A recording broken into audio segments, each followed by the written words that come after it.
The story of King Saul ends with, you might say tragedy. You certainly would say it ends awfully. In 2 Samuel chapter 9, we come across a story related to that, but it's a story that is usually pretty obscure to us. It's not a story that we tell a lot. It's easy to kind of read through it and kind of move on to the next thing. But we need to understand something about the house of King Saul in order to get to 2 Samuel chapter 9. And we're going to begin in 1 Samuel chapter 13. If you want to turn to 1 Samuel chapter 13, if you want to turn to 1 Samuel chapter 13, we'll be there in just a moment. But King Saul, you remember, is chosen to rule over his people, to rule over God's people. And God's people, of course, are the ones the entire earth. They will have their land, and through that the nations will come. And it's through Israel that God is eventually going to establish his rule over the entire world. And so this position of being the king are in a position to reign in a way that no other human being is fit to reign. Now, in the days of Saul, they are not a world power, but that is what God intends for his people, to be a light to the nations and for the nations to come to God. And so the king of that nation is representative of of what would be, in that instance, the most powerful person in creation. And yet we don't get very far into that story before we see that Saul, in his lofty position, has it taken away. He makes a sacrifice that he should not have made, and the result is that his descendants lose the right to kingship. So 1 Samuel, chapter 13, beginning in verse 13. Samuel said to Saul, "You have done foolishly. You have not kept the command of the Lord your God with which he commanded you. For then the Lord would have established your kingdom over Israel forever. But now your kingdom shall not continue. The Lord has sought out a man after his own heart, and the Lord has commanded him to be prince over his people, because you have not kept what the Lord commanded you." This is the beginning of the fall of Saul, and really the rest of 1 Samuel details the kind of downward spiral of his entire family as well. At least in history. He has a faithful son, but he gets caught up in the fall as well. He becomes a victim, let's say, of Saul's sins. And so when Saul dies in battle, we hear David talk about that death, and here's how he describes it. If you turn to 2 Samuel chapter 1, 2 Samuel chapter 1, in verse 19, it says, "Your glory, O Israel, is slain on your high places, how the mighty have... Your glory, O Israel, is slain on your high places, how the mighty have fallen." And so David is envisioning Saul as God's, Israel's glory, which is supposed to be God's glory as well. And he's lamenting how he has fallen in verse 27 of war perished. And so he views Saul's path and eventual spiral into death as the fall of a once glorious human being. And so just by reading these passages, by reading 1 Samuel 13 and the beginning of 2 Samuel here, we see how far Saul as an individual has fallen. But again, it's not just about Saul. it's about his entire line of human beings that come dies, and he's part of this lament of David as well. But we get a glimpse into exactly how far Saul's house has fallen if we skip to chapter 4 of 2 Samuel. 2 Samuel chapter 4, in verse 4, it says, "Crippled in his feet. He was 5 years old when the news about Saul and Jonathan came from Jezreel, and his nurse took him up and fled, and as she fled in her haste, he fell and became lame, and his name was Mephibosheth." Now, here's actually the house of Saul literally has fallen and has become lame. And we're going to talk about him a little bit. He's going to be the focus of our lesson, but we'll talk about his name a little bit more later. We've talked about names this lesson, but we'll talk about his name a little bit more later. We've talked about names this morning in our class, and the name Mephibosheth is going to be an appropriate name for him as well. But by the time we get to 2 Samuel chapter 9, almost all of them are dead, but this one Mephibosheth is left. And so let's turn to 2 Samuel chapter 9, beginning in verse 1. 2 Samuel chapter 9, beginning in verse 1. David said, "Is there still anyone left of the house of Saul?" Now there was a servant of the house of Saul whose name was Ziba. And they called him to David, and the king said to him, "Are you Ziba?" And he said, "I am your servant." And the king said, "Is there not still someone of the house of Saul that I may show the kindness of God to him?" And Ziba said to the king, "There is still a son of God to him." And Ziba said to the king, "There is still a son of Jonathan. He is crippled in his feet." The king said to him, "Where is he?" And Ziba said to the king, "He is in the house of Machir, the son of Ammiel, at Lodebar." And so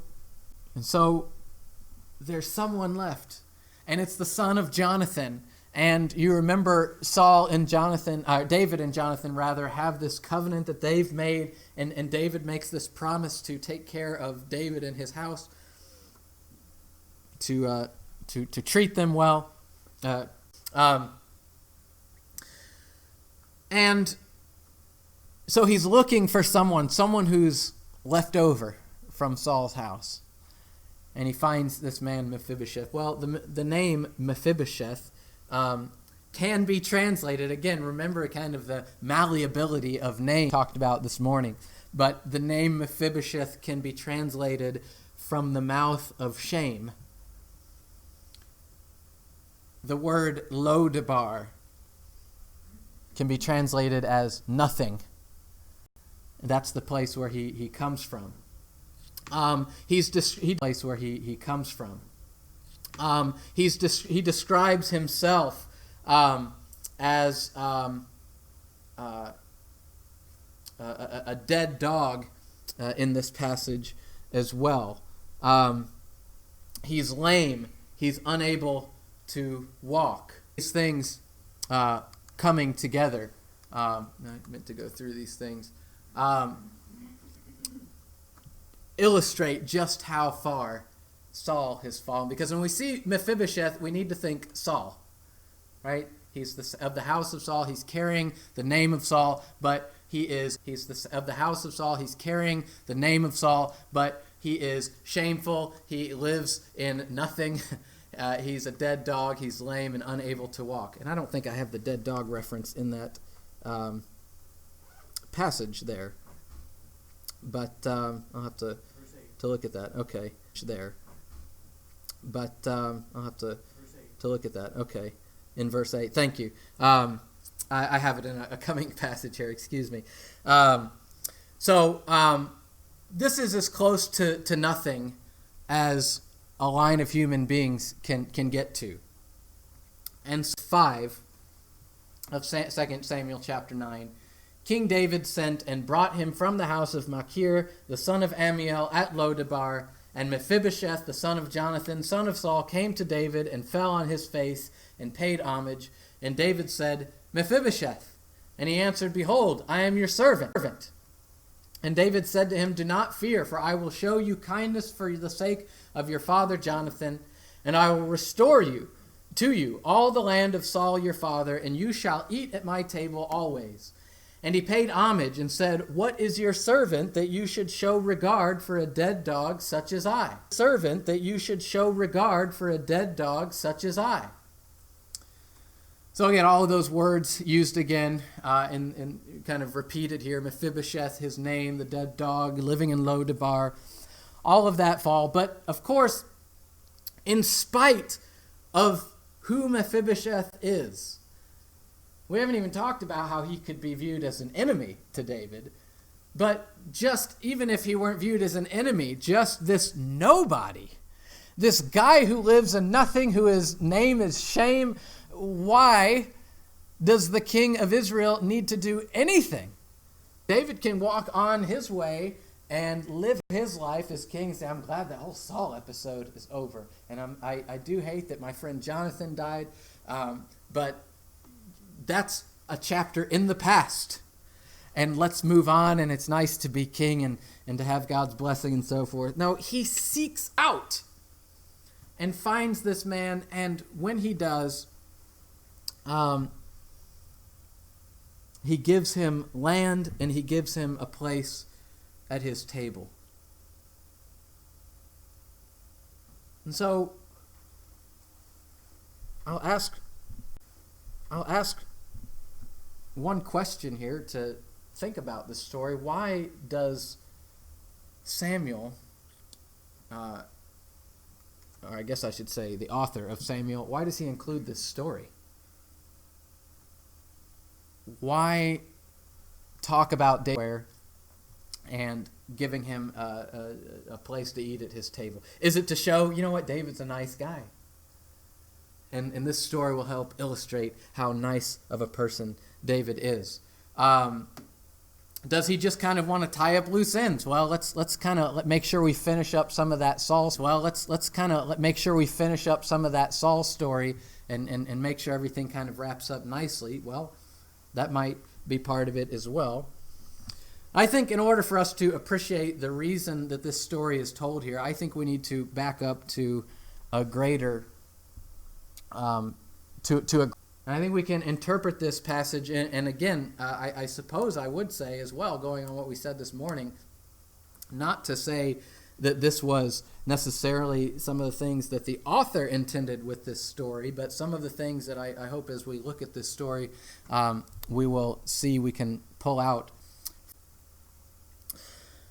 Remember that Saul is the ruler of God's people. And so that means he is the foremost of God's people. As a matter of fact, the king of a nation is often thought of as the person who represents the nation. Is often thought of as the person who represents the nation. And so the glory of the king is tied to the glory of the people. And so as we saw in David's lament in 2 Samuel 1, that the glory of Israel has fallen when Saul has fallen. That the glory of Israel has fallen when Saul has fallen. And so this person that has dominion over God's people, the one that's going to have a special relationship to God in the world. Go back to the story of the beginning, then we see something similar here. Genesis chapter 1 and verse 26. Genesis chapter 1 and verse 26. Then God said, Let us make man in our image, after our likeness, over the birds of the heavens, and over the livestock, and over all the earth, and over every creeping thing that creeps on the earth. Adam is the first king in history. And we don't often think of that word because he's not described with that specific word, but he is someone who is given dominion over everything. He is the one who is made to rule over God's creation. And so Adam is the first king, the first person with dominion. And out of his line is going to come a whole race, the human race of kings that are meant, because the entire human race is meant to have dominion over God's creation as long as they are under God's dominion. And so Adam is the first king that we see in the Bible. And not very long after Adam is given this dominion, we see that Adam falls from his lofty position. Him and Eve disobey God's commands, and that leads to his death. And if you go to Genesis chapter 5, you see the phrase over and over again, and he died, and he died, and he died, and he died, because the people who were meant to rule that come from Adam as a result of his fall. And so I hope we can see the parallels there of Saul's story and Adam's story. That just as the lineage of Adam was affected and disgraced in death, so the lineage of Saul is effaced to the point where we get to Mephibosheth, who describes himself as a dead dog.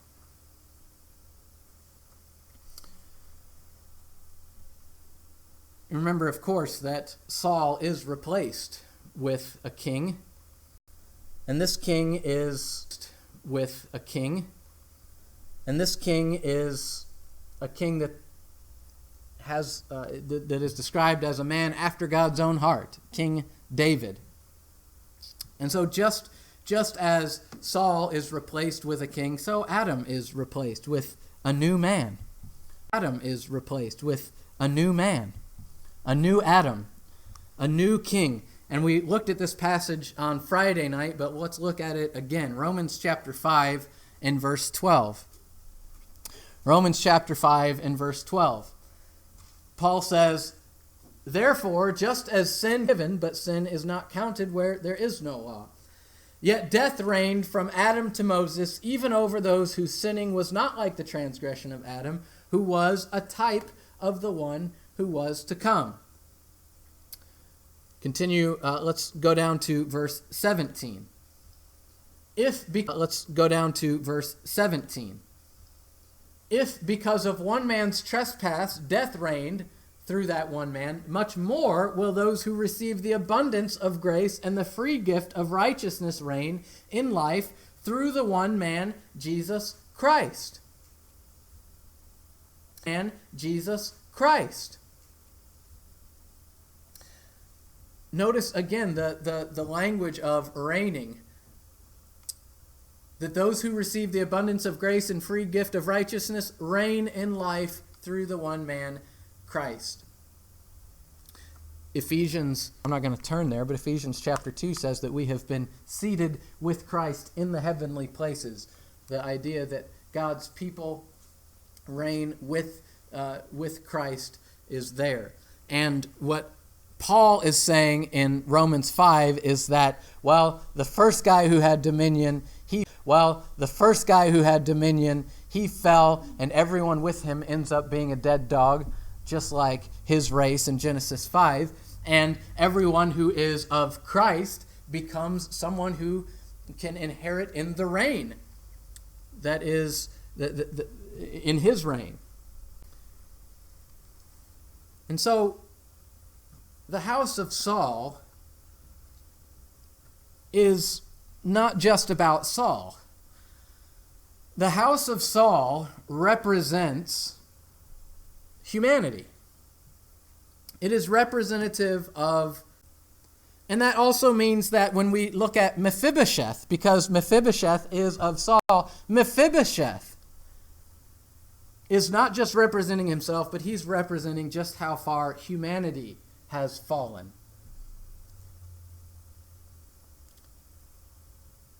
Human beings, because of sin, have gotten to where we are unable to see, unable to hear, unable to walk. And if you think, well, that doesn't happen to everyone, all of those things happen to everyone, because when you die, you can't see or hear or walk or do anything. You can't see or hear or walk or do anything. It's the ultimate handicap. And here is this handicapped man, broken, the end of Saul's line, and he shows us just how far not only we have fallen as the race of Adam. But just as Saul and Mephibosheth play out the story of Adam for us, so David, of course, plays out the story of Jesus for us. And so, if we can appreciate those parallels, then we're in a position to understand something about the story of Mephibosheth. But you see here, the first shall be last. That the second, the first shall be last. That the second Adam, Jesus, overtakes the first. The second king, David, overtakes the first. And so it's not only something that happens as a matter of birth order. Even in the kings of Israel, we see that the second overcomes the first, overtakes. And it is through the line of David that Jesus eventually comes. And so when we see David and Saul interacting in their houses in this situation, it's with those things understand, because the story of Mephibosheth is fulfilled in the story where God's new king comes down and offers table fellowship to the broken, the lame, the blind human beings that are around him. David looks at Mephibosheth and says, in spite of his nothingness, his shame, his brokenness, his lameness, he says, you can come and eat with me. Because as he showed the entire time, he cares about Saul. And as he showed the entire time, he cares about Saul and his household. Even Saul, not just Jonathan. He cares about Saul. He refuses to do something harmful to God's anointed. The entire story. And even when it gets down to this point, David is thinking and remembering that first king that had fallen. And Jesus coming down to the earth could have looked at all of us broken and blind human beings and said, you know what, I don't need you to sit at my table. I don't need to invite you to sit at my table. I don't need to invite you. But because he loves what God has created and he wants to redeem it and give it dignity, he invites to his table. Luke chapter 14 and verse 12. Luke chapter 14 and verse 12. Luke chapter 14 in verse 12. He said also to the man who had invited him, when you give a dinner or a banquet, do not invite your friends or your brothers or your relatives or rich neighbors, lest they also invite you and you be repaid.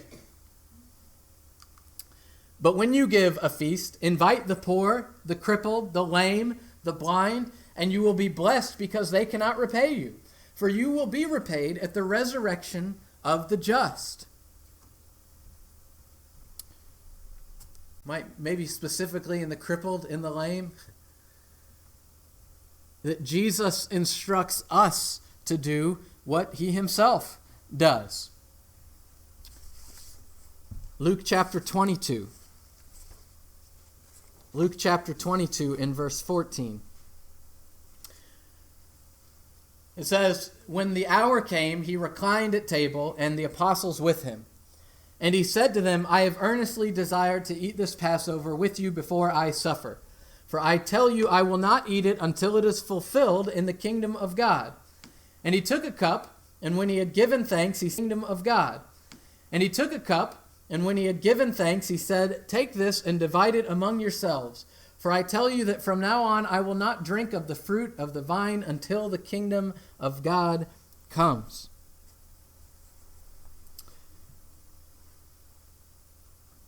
We need to realize that when we come together around the table and partake of the feast that God has given to us, that we are living out the story of David and Mephibosheth. That we who are blind and broken and sinful, God and offered a place for Mephibosheth at his table.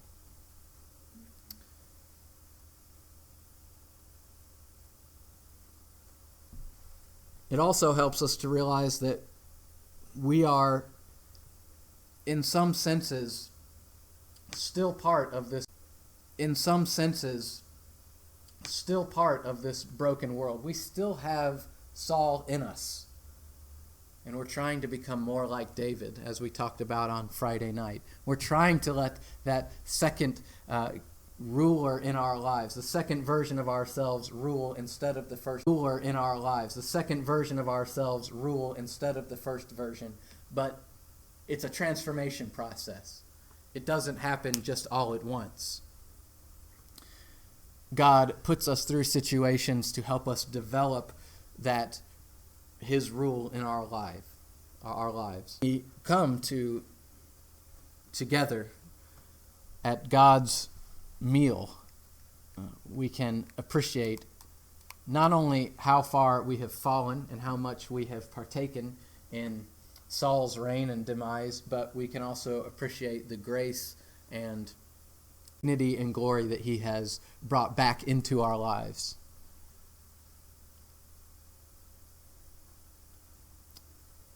There's two points that I'll make from the observations we've already talked about this morning. 2 points, and then the lesson will be yours. 2 points, and then the lesson will be yours. The first thing that I would like for us to think of is that small stories in our lives can often resonate truths that are greater than you and I are capable of understanding. There's no indication that David knew that his act of Mephibosheth would foreshadow Jesus coming down and inviting the world and the broken in it to his table. David is simply doing what David does, being a man after God's own heart, and looking to others and helping them. And just by doing that, he images the story that comes after him. And so we need to appreciate that the small things that we do can be images of greater stories that we read of in the Bible, and greater stories that maybe we're not even fully aware of. And we don't have to be aware of them. We simply have to, it's good to be aware if we simply live as God has commanded us to, even in the small things, then we will be doing something that is great. And this brings us back to what Brother Steve read for us this morning in Luke chapter 16. One who is faithful in a very little, faithful in much. And one who is dishonest in a very little is also dishonest in much. If then you have not been faithful in the unrighteous wealth, who will entrust to you the true riches? And if you have not been faithful in that which is another's, who will give you that which is your own? Who will give you that which is your own? God is putting you in situations where it may be a small act of kindness, a small act of service, a small stance for who God is, and for holding the line to who God is, and for holding the line to to doing what God would have us do in his creation. Whatever that small situation might be, God has given it to you as a way to retell all of the stories that he's told in the Bible. And we sing that song sometimes, the world's Bible, that Christ has no hands but our hands and so forth. And another way of thinking about being the world's Bible is not simply spreading the message, but living the message. That brings us to the second point, which is a question. Are we inviting the lame and the crippled and the outcast to Christ's table? Are we to Christ's table? Are we offering the dignity of a meal with God that we get to enjoy every Sunday? Are we offering that dignity to our fellow human beings who have fallen?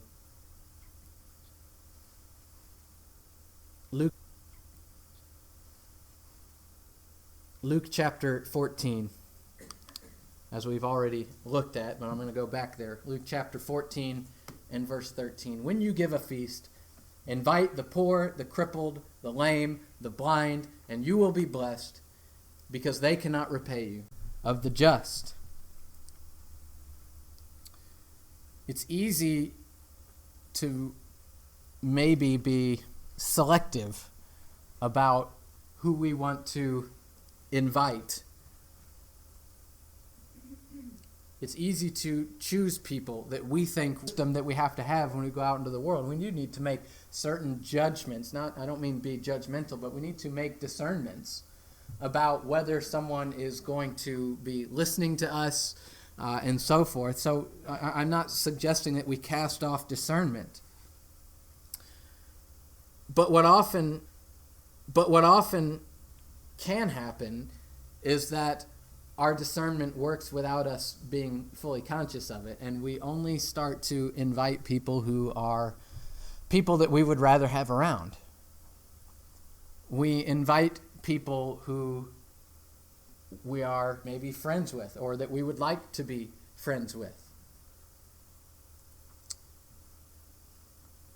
And the idea of going out and inviting people to partake in God's meal with us is great in concept, but to have someone that is going to require us to take care of them, to invite someone that's going to place a burden on us in the future, well, that's a little more difficult.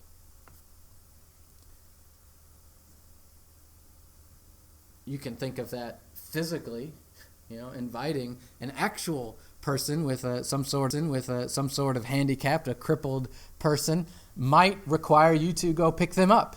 It might require you to spend some extra time for them. And you might think, well, that would be a hassle on Sunday mornings. But even beyond that, what about that we see in others that we say, I don't want to deal with that. I don't want to think about that. I don't really want to invite that person to eat with us. As Americans, we're very individualistic, and we very much believe in the importance of people taking care of themselves and other people inconveniencing, and is something that's not very appealing to us. David is not inconvenienced by Mephibosheth. He invites him. He gives him land. He is going to provide whatever he needs because he cares. Going to provide whatever he needs because he cares about Mephibosheth. Are we willing to invite people that we might actually need to serve, that are going to take up our time? And, of course, to make sure we're not being self-righteous, don't think that we might not need their help as well, because we're also recovering from our blindness and lameness and so forth and learning how to walk again. Jesus invites the leftovers of society. Blessing for us to think about that as we read the foreshadowing of Christ's blessing and elevation of us in the story of David and Mephibosheth. I'll offer the invitation this morning, if you realize that you cannot walk, you cannot see on your own, but you need the God of heaven and earth to help you out. He has come down and taken on the form of a servant, and he has invited people to his table. And that's why as we are about to sing the invitation song, it is an invitation to a meal, an invitation to come and share the Lord with us. But you have to make that commitment by going through the waters of baptism. And if you've made that commitment, and